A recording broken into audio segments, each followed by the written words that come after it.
as the Quran, for every Muslim believes it's this word of God. You the can't word of change God. it. So when you change it, it's a sin. It's yes.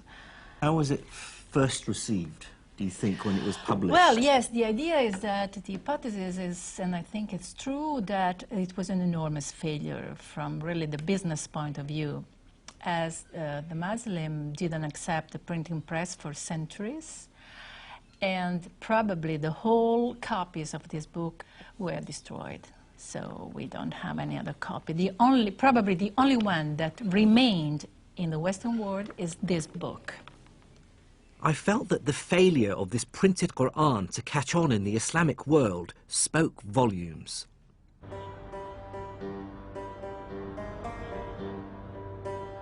"800 years earlier, one reason for Islamic science's success had been the precision of the Arabic language.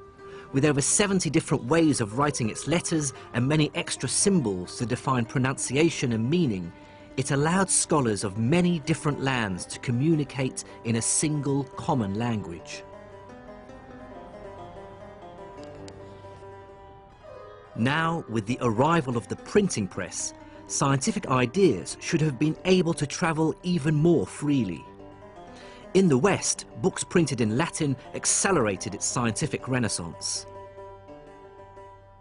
But because of its symbols and extra letters, Arabic was much harder to set into type than Latin, and so a similar acceleration in the Islamic world failed to materialize. I believe this rejection of the new technology, the printing press, marks the moment in history when Arabic science undergoes a seismic shift. Europe has embraced Greek and Arabic knowledge and the new technology, and Galileo and his ilk are poised at the cusp of the Renaissance. It has been a turning point both in the history of the Venetian printing press, who used to be extremely powerful. I mean, it's the limit of expansion, let's say, and in the history of the relationship, the cultural and general relationship between the East and the West, as acceptation of printing would have meant the acceptation of the first important technology. So, you know, the two histories started to differ very much, as you know.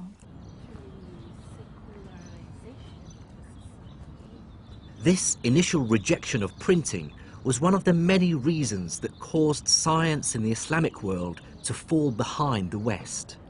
It coincided with a host of global changes, all of which affected the way science developed.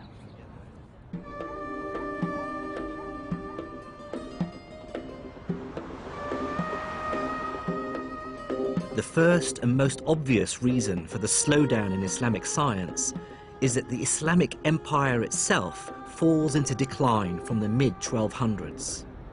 One reason for this is that it's under attack from all sides. From the east are the Mongols.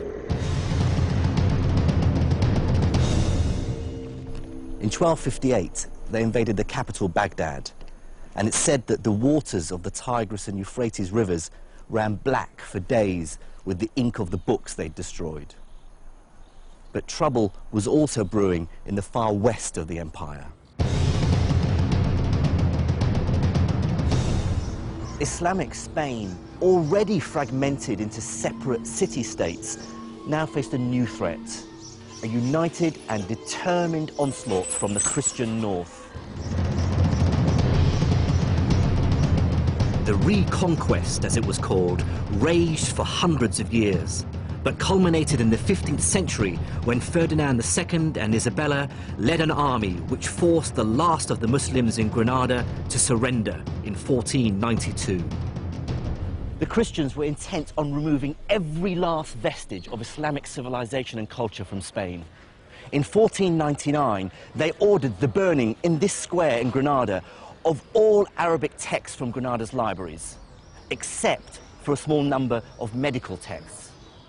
Within about 100 years, every Muslim in Spain had either been put to the sword, burnt at the stake, or banished. And Christians from the east of Europe were intent on reclaiming the Holy Land. The Crusades. Bent on carving out a holy Christian Levant and claiming the holy city of Jerusalem, the Crusaders launched a massive attack on northern Syria.